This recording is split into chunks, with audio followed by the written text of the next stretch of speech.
ओम नमः विष्णु भगवान। हर हर महादेव। जय भोलेनाथ। विष्णु भगवान की कृपा आप सब पर सदैव बनी रहे। क्या आपने कभी सोचा है, हर सुबह जब हम तुलसी को जल देते हैं तो उस जल के साथ कौन सी शक्ति धरती में उतरती है? क्यों कहा गया है कि तुलसी को जल देते समय बोले गए सिर्फ 3 शब्द हमारे घर में लक्ष्मी का वास करा देते हैं और जीवन के हर दुख, हर दरिद्रता को मिटा देते हैं? वो 3 शब्द कौन से हैं? किसने बताए? और क्यों इस रहस्य को सैकड़ों वर्षों तक गुप्त रखा गया?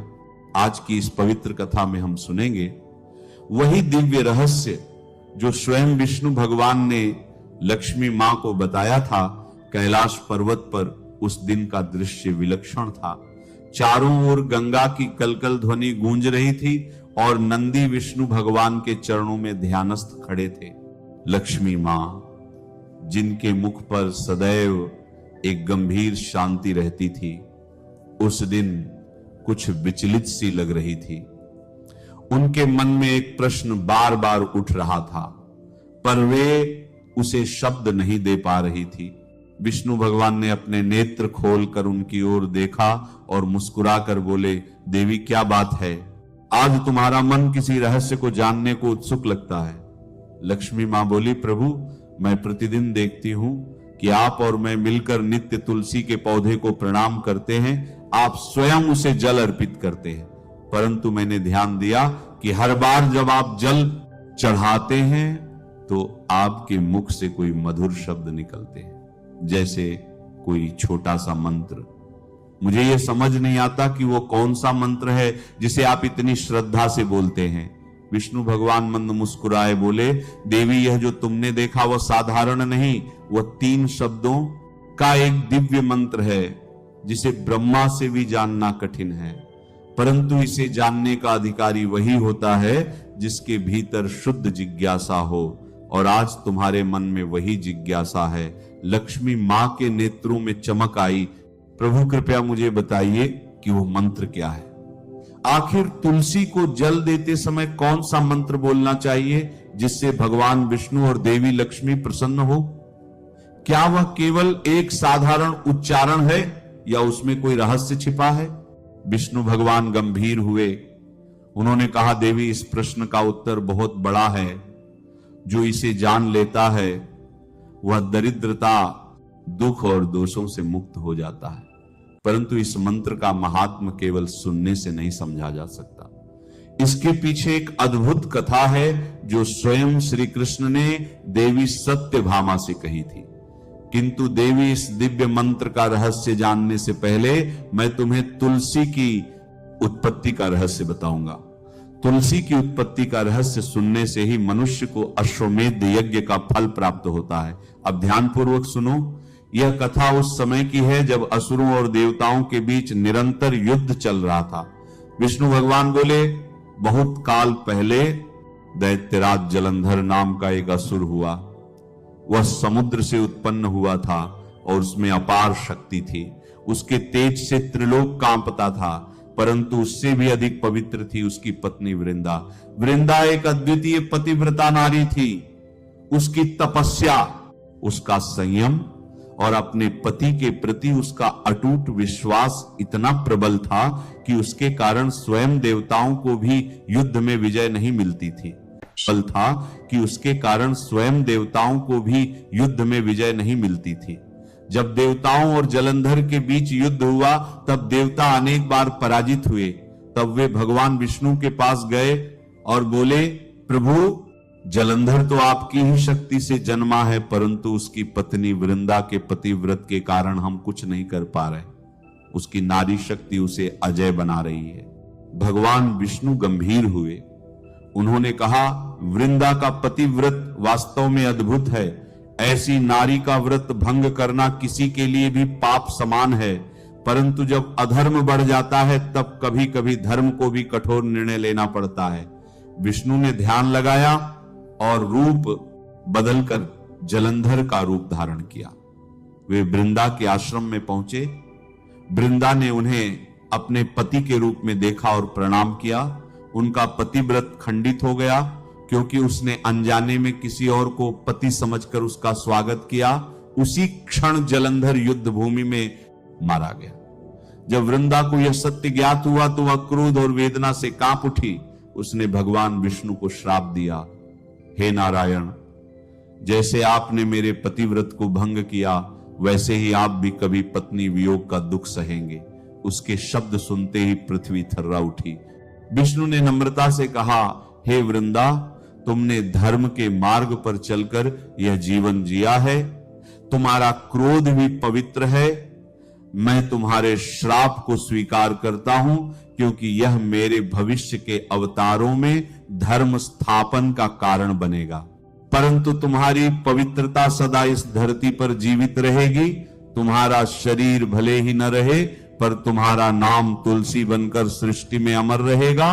वृंदा ने अपने प्राण त्याग दिए और उस स्थान पर जहां उसका शरीर गिरा था वहां एक दिव्य पौधा उगा, जिसकी सुगंध स्वर्ग तक पहुंच गई। वह पौधा था तुलसी। भगवान विष्णु ने स्वयं उस पौधे को प्रणाम किया और कहा, हे देवी तुलसी, अब से तुम्हारा वास हर उस स्थान पर होगा जहां भक्ति, प्रेम और धर्म रहेगा। तुम्हारे बिना मेरी पूजा अधूरी होगी। विष्णु भगवान बोले, देवी, जब यह हुआ तब स्वर्ग में स्वयं देवी लक्ष्मी प्रकट हुई। उन्होंने तुलसी के पौधे के समीप जाकर कहा, बहन, आज से हम दोनों मिलकर विष्णु की आराधना का मार्ग बनेंगे। जहां मैं रहूंगी वहां तुम भी रहोगी।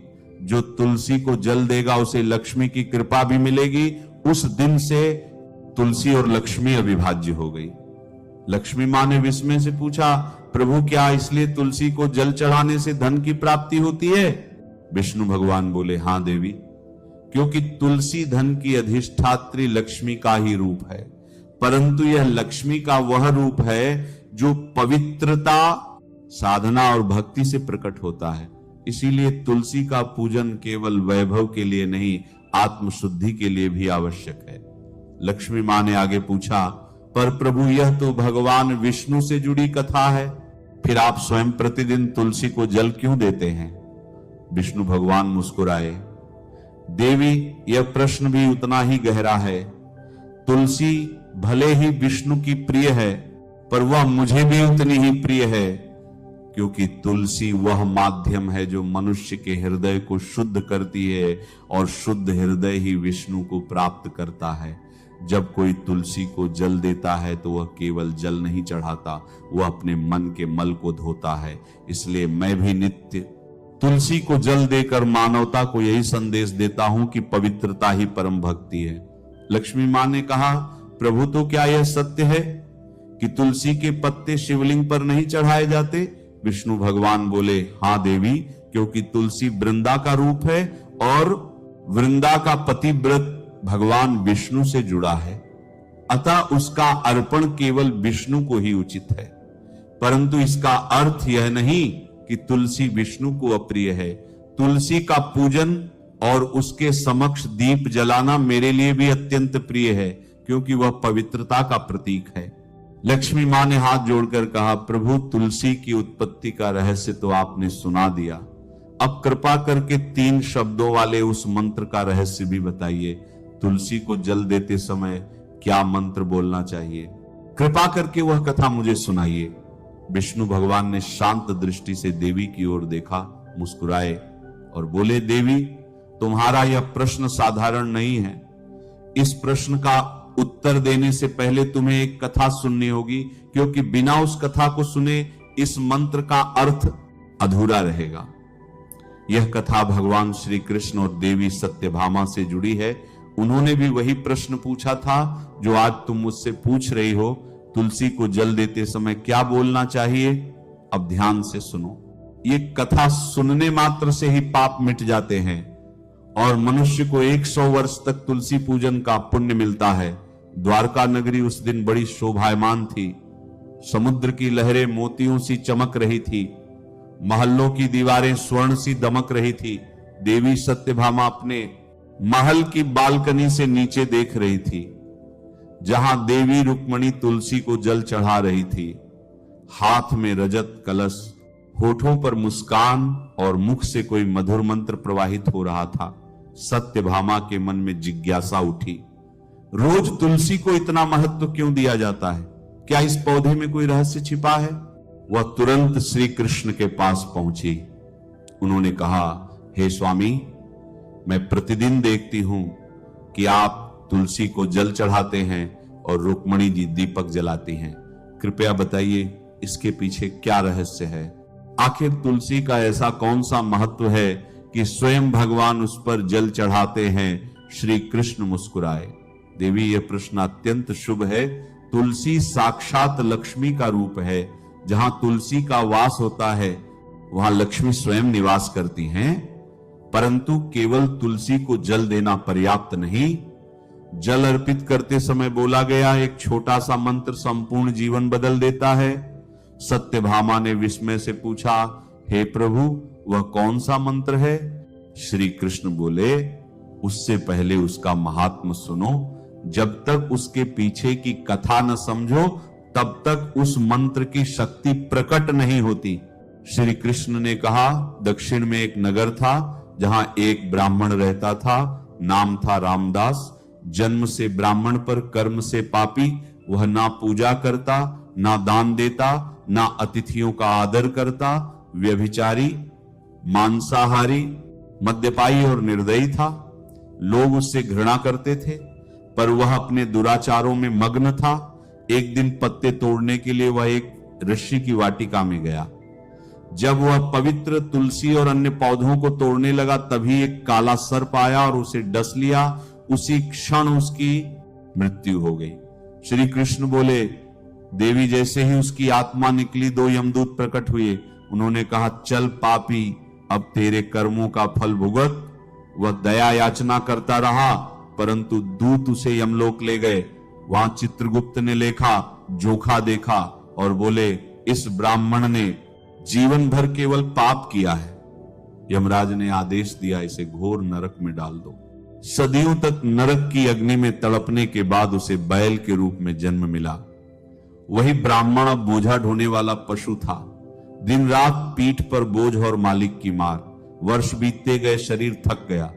एक दिन उसका मालिक उसे एक लंगड़े व्यक्ति को बेच देता है। वह लंगड़ा व्यक्ति उस बैल की पीठ पर सवार होकर यात्रा करता था। कई वर्षों बाद एक दिन वह बैल अत्यंत थक कर पर्वत पर गिर पड़ा। मुंह से झाग निकलने लगे, शरीर कांपने लगा। आसपास कुछ लोग इकट्ठा हुए। किसी ने कहा, अरे इसे पानी दो। किसी ने उसके सिर पर हाथ फेरा। उनमें से एक पुण्यात्मा ने कहा, हे प्रभु, मेरा थोड़ा सा पुण्य इस बैल को दे दो। और उसने नेत्र मूंद कर प्रार्थना की। उसकी देखा देखी कई लोगों ने भी अपने पुण्य का अंश उस बैल को समर्पित किया। वहीं एक वेश्या भी खड़ी थी। उसने सोचा, मेरे पास पुण्य तो नहीं पर दया है, और उसने भी अपने अंतःकरण की पवित्रता से कहा, हे प्रभु, मेरा जो भी थोड़ा पुण्य हो यह बैल उसे प्राप्त करे। कुछ ही क्षणों बाद बैल ने प्राण त्याग दिए। यमदूत फिर आए, पर जब चित्रगुप्त ने लेखा जोखा देखा तो आश्चर्य हुआ। उस वेश्या के पुण्य से उस आत्मा के सभी पाप नष्ट हो गए थे। यमराज ने कहा, हे ब्राह्मण, उस वेश्या ने तुझ पर महान उपकार किया है। उसके पुण्य से तू मुक्त हुआ है।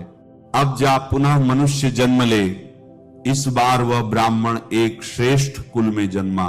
बचपन से ही उसमें वैराग्य और करुणा थी। जब वह बड़ा हुआ तो उसे अपने पूर्व जन्म की सारी बातें याद आने लगी। नरक की यातनाएं, बैल का जीवन और वह वृद्ध वेश्या जिसने उसे पुण्य दिया था। वह सोचने लगा, कौन सा पुण्य इतना महान था कि उसके स्पर्श से मेरे जन्मों के पाप मिट गए। उसने संकल्प लिया कि उस वेश्या को ढूंढेगा। महीनों की यात्रा के बाद वह वेश्या के नगर पहुंचा। अब वह बूढ़ी हो चुकी थी। वह उसके चरणों में झुक गया। माता, मैं वही बैल हूं जिसे तुमने पुण्य दिया था। तुम्हारे कारण मैं मुक्त हुआ। कृपया बताओ, तुमने कौन सा पुण्य मुझे दिया था? वेश्या रो पड़ी, बेटा, मैंने तो कोई महान कर्म नहीं किया। मेरे घर में एक तोता था जो दिन रात एक ही मंत्र बोलता था। वही पुण्य मैंने तुझे दिया था। ब्राह्मण चकित हुआ, कौन सा मंत्र? वो किस देवता का था? वेश्या ने कहा, मुझे उसका अर्थ नहीं ज्ञात, परंतु वह तुलसी के पास बोला जाता था, वही मेरे जीवन को बदल गया। दोनों उस तोते के पास पहुंचे। तोता वृद्ध था पर उसके नेत्रों में प्रकाश था। उसने कहा, हे ब्राह्मण, मैं पिछले जन्म में तुम्हारी तरह ही एक अभिमानी ब्राह्मण था। गुरुजनों का अपमान किया, शास्त्रों को केवल अहंकार के लिए पढ़ा। मृत्यु के बाद यमराज ने कहा, जाओ तोते के रूप में जन्म लो। फिर कुछ मुनि मुझे अपने आश्रम में ले गए। वहां वे प्रतिदिन तुलसी को जल देते और एक मंत्र बोलते थे। उसी मंत्र को सुन सुनकर मैंने याद कर लिया। मैं जब जब वह मंत्र बोलता था, मन शांत होता था और धीरे धीरे मेरे सारे पाप मिट गए। वेश्या बोली, मैंने भी उस मंत्र को सुन सुनकर जपना शुरू कर दिया। उसी के प्रभाव से मैंने अपना पापी जीवन छोड़ दिया। ब्राह्मण ने विस्मय से पूछा, वह मंत्र क्या है? तोता मुस्कुराया, उसका रहस्य तभी खुलता है जब मन पूर्ण श्रद्धा से भरा हो। कैलाश पर कथा सुनाते हुए विष्णु भगवान ने लक्ष्मी मां की ओर देखा। हे देवी, यही वही कथा है जो भगवान श्री कृष्ण ने देवी सत्यभामा को सुनाई थी। उन्होंने तब कहा था कि उस तोते द्वारा बोले गए 3 शब्दों का मंत्र ही तुलसी को जल देते समय बोला जाना चाहिए। परंतु विष्णु भगवान रुक गए। बोले, देवी, उस मंत्र का रहस्य सुनने से पहले मन को शुद्ध करना आवश्यक है। जो बिना श्रद्धा सुने उसके लिए यह केवल शब्द है, और जो श्रद्धा से सुने उसके लिए यह मुक्ति का द्वार है। लक्ष्मी मां के नेत्रों में जिज्ञासा और भक्ति का प्रकाश भर गया। उन्होंने विष्णु भगवान के चरणों में शीश झुकाया और कहा, प्रभु, फिर आगे क्या हुआ? आप मुझे वह दिव्य मंत्र बताएं जो तुलसी को जल देते समय बोला जाता है। विष्णु भगवान मुस्कुराए। अवश्य देवी, मैं उस मंत्र का रहस्य बताऊंगा जो केवल 3 शब्दों का है, परंतु उसके प्रभाव से लक्ष्मी स्वयं घर में प्रवेश करती हैं। आकाश में मंद गंधर्व गान गूंज उठा। कैलाश की हवा में तुलसी की सुगंध फैल गई और रात की निस्तब्धता में वह प्रश्न गूंजता रहा, तुलसी को जल देने का मंत्र कौन सा है? रात बीत चुकी थी। लक्ष्मी मां अपने कमलासन पर ध्यान मग्न बैठी थी। उनके नेत्र बंद थे पर मन बार बार उसी विचार में जा रहा था। वह 3 शब्दों का मंत्र कौन सा होगा जिसे बोलने से लक्ष्मी स्वयं घर में आती हैं? उसी समय विष्णु भगवान प्रकट हुए। उनका दिव्य स्वरूप तेजस्वी था। चारों ओर दिव्य प्रकाश फैल गया। लक्ष्मी मां ने नेत्र खोले और नम्रता से कहा, प्रभु, पूरी रात मेरा मन एक ही विचार में डूबा रहा। आपने कहा था कि वह मंत्र 3 शब्दों का है। आज मैं तैयार हूं, कृपया वह रहस्य बताइए। विष्णु भगवान मुस्कुराए। देवी, मनुष्य के जीवन में जो भी कार्य भक्ति से होता है वही फलदायक बनता है। तुलसी को जल देना भी ऐसा ही एक कार्य है। जल देना तो सब करते हैं, पर श्रद्धा और मंत्र से किया गया जलदान ही लक्ष्मी को प्रसन्न करता है। परंतु इस रहस्य को जानने से पहले तुम्हें उस कथा का शेष भाग सुनना होगा जहां श्री कृष्ण ने देवी सत्यभामा को उस मंत्र का महात्म्य समझाया। कथा वहीं से आगे बढ़ती है। द्वारका में देवी सत्यभामा ध्यान पूर्वक श्री कृष्ण की बातें सुन रही थी। उन्होंने कहा, प्रभु, आपने मुझे बताया कि एक पापी ब्राह्मण, एक वेश्या और एक तोता, तीनों तुलसी के इस मंत्र के प्रभाव से मुक्त हो गए, परंतु मेरा मन अब भी नहीं मानता कि केवल 3 शब्द किसी का भाग्य बदल सकते हैं। श्री कृष्ण ने मुस्कुराकर कहा, देवी, यही तो सृष्टि का रहस्य है। ईश्वर तक पहुंचने के मार्ग में शब्द नहीं, भाव काम करता है। जब शब्द भाव से जुड़ते हैं तब वे मंत्र बन जाते हैं। यह तुलसी मंत्र केवल 3 शब्दों का नहीं, बल्कि 3 लोकों की ऊर्जा का संगम है। अब सुनो उस कथा का शेष भाग। तोते ने कहा था, मैंने उस मंत्र को केवल सुना ही नहीं, मैंने उसे जीना शुरू कर दिया। जब मुनि तुलसी को जल चढ़ाते थे, मैं देखता कि उनके चेहरे पर अद्भुत शांति होती है। उनके जल चढ़ाने से जैसे वातावरण में प्रकाश फैल जाता था। उस मंत्र के उच्चारण से न केवल तुलसी के पत्ते चमकते, बल्कि वहां उपस्थित हर जीव में शांति का संचार होता। उसी प्रभाव से मेरा तोते का जन्म सफल हुआ और मेरी आत्मा के पाप मिटते गए। ब्राह्मण और वेश्या दोनों ने उस तोते के साथ बैठकर उसी मंत्र का जाप किया। उनकी आंखों से आंसू बहते रहे। तुलसी के पौधे के चारों ओर दिव्य प्रकाश फैल गया। तभी आकाश से एक दिव्य विमान उतरा और तीनों ब्राह्मण, वेश्या और तोता उस विमान में बैठकर विष्णु लोक को चले गए। श्री कृष्ण बोले, देवी सत्यभामा, क्या तुमने देखा? केवल तुलसी के इस 3 शब्दों वाले मंत्र से कैसे तीनों को मोक्ष मिला? अब सोचो, यदि हर मनुष्य श्रद्धा से तुलसी को जल देते समय वही मंत्र बोले तो उसका जीवन कितना पवित्र हो जाएगा। सत्यभामा बोली, प्रभु, मेरा हृदय यह सुनकर रोमांचित हो उठा है, अब कृपा करके वो मंत्र बताइए। तभी कैलाश पर विष्णु भगवान ने लक्ष्मी मां की ओर देखा और गंभीर स्वर में कहा, हे देवी, अब समय आ गया है उस दिव्य रहस्य को प्रकट करने का। पूरा वातावरण शांत हो गया, वायु स्थिर हो गई, देवगण मौन हो गए। विष्णु भगवान ने नेत्र बंद किए और दिव्य स्वर में मंत्र का उच्चारण किया, वो वृंदावन्य स्वाहा। जैसे ही ये 3 शब्द ब्रह्मांड में गूंजे, आकाश में दिव्य प्रकाश फैल गया, पुष्प वृष्टि होने लगी, वातावरण में अलौकिक सुगंध फैल गई। विष्णु भगवान बोले, हे देवी, यही वह 3 शब्द हैं जिनमें संपूर्ण सृष्टि की ऊर्जा समाहित है। एक, सृष्टि का मूल स्वर, वृंदावन्य, लक्ष्मी का दिव्य स्वरूप, स्वाहा, पूर्ण समर्पण। जो मनुष्य श्रद्धा से इस मंत्र का उच्चारण करते हुए तुलसी को जल अर्पित करता है, उसके घर में स्वयं लक्ष्मी का स्थायी निवास होता है। उसके जीवन से दरिद्रता, दुख और बाधाएं दूर हो जाती हैं। लक्ष्मी मां ने विनम्रता से कहा, प्रभु, अब मैं समझ गई, केवल तुलसी को जल देना ही नहीं, बल्कि मंत्र और भावना से उसे अर्पित करना ही सच्ची पूजा है। यह मंत्र हर घर को पवित्र बना सकता है। विष्णु भगवान बोले, हां देवी, और जो प्रतिदिन तुलसी के समक्ष यह मंत्र बोलता है वह पापों से मुक्त होता है, स्त्रियों को सौभाग्य प्राप्त होता है, पुरुषों को अक्षय धन मिलता है, और जिस घर में तुलसी के पास दीपक जलता है वहां स्वयं लक्ष्मी निवास करती हैं।